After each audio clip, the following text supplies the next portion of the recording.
motorističko središte čitave regije, Bajkerska republika, centar zabave. Sve to na jednom mjestu, Slavonski Brod, Poloj.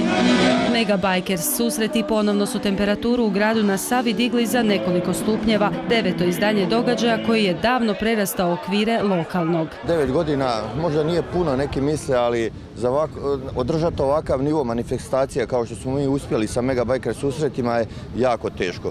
Ljudi su to prepoznali i ovi Mega Bajker susreti su postali jedna malo šire regionalna manifestacija. Drugi dan najvećeg bajkerskog događanja u regiji obilježio je i tradicionalni defile ulicama grada. Večer je počela vjetrovito i nimalo obećavajuće, no čini se da brodski bajkeri doista imaju sreće. Bez jedne kapi kiše prošli su i ovi susreti. Atmosfera je gotovo čitave večeri bila na vrhuncu i to zahvaljujući dijelom i odlično pogođenom odabiru bendova uz izvrsni Queen Real Tribute, Black Hole te brodski plagijat i uvijek odlični Sing Sing.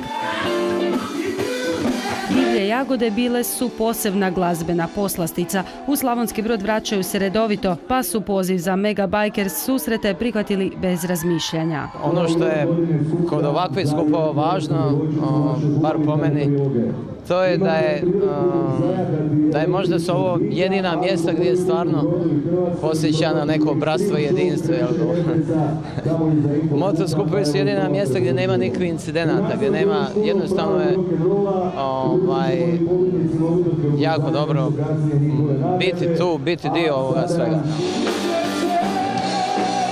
Deseci prepjeva izvedbi tijekom prošlih motorijada, ovoga puta himna svih motorista u originalnoj izvedbi Divljih jagoda.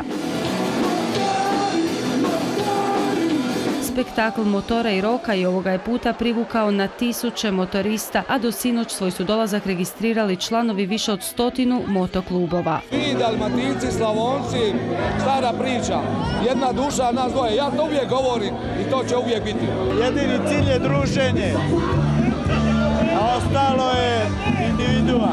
Super je sve, stvarno je organizirano, vrhunski, prvi put sam na susretu i super. Ljubitelji motora zadnja su 2 dana u Slavonskom Brodu tako došli na svoje, zvuk motora i razgledavanje. Nekima ni to nije bilo dovoljno, pa su odlučili provjeriti kakav je osjećaj biti na zadnjem kotaču motora. Malu poduku sigurne vožnje svi su mogli dobiti od Krešimira Erdeca, višestrukog prvaka utrka na Grobniku.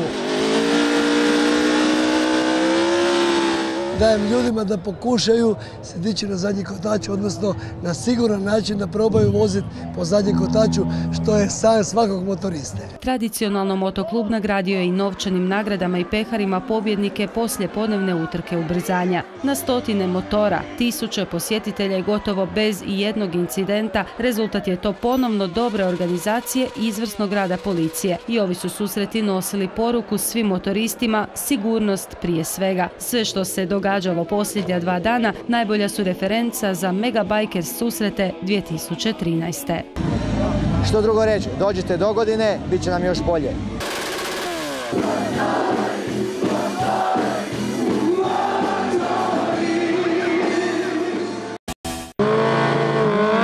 Jedan od glavnih događaja na 9. Mega Bajker susretima je utrka ubrzanja koja je održana na dobro poznatoj lokaciji na zapadnoj veznoj cesti.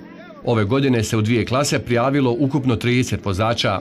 U klasi Open za motocikle preko 1000 kubika nastupilo je 18 vozača, a među glavnim favoritima bili su u posljednje 3 godine pobjednik Zdravko Petričević iz Vinkovaca i Goran Gajić iz Sesveta. Obojca su došla na novim motociklima. Petričević na BMW-u 1000 RR sa 4 cilindra, a Gajić na prvom i jedinom Ducatiju u Hrvatskoj modelu 1199 Panigale S.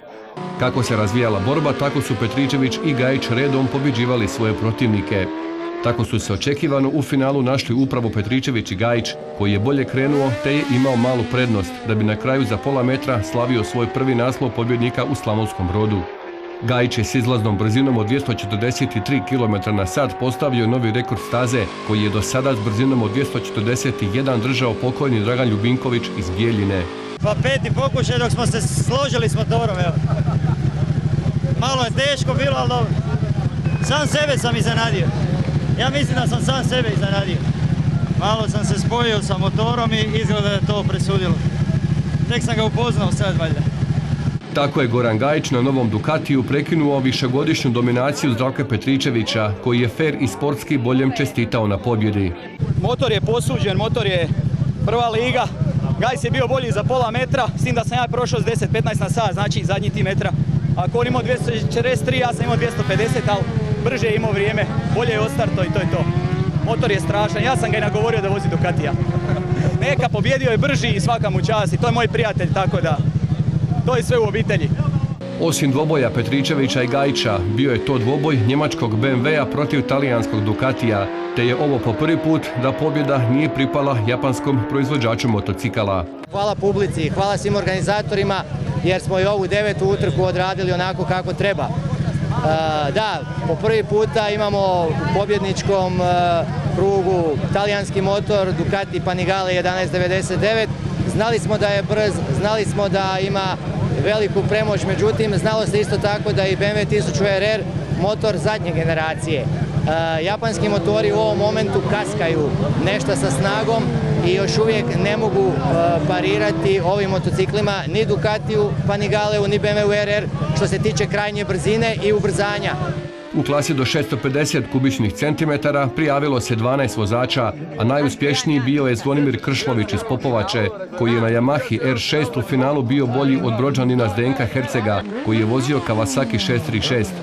Kao i Gajić, Kršlović je osvojio svoj prvi naslov u Slavonskom Brodu nakon nekoliko pokušaja.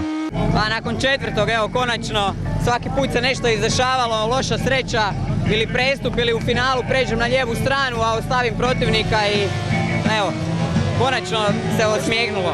A prošla sezona 9 trka pobjeda od 11, tako da zadovoljan.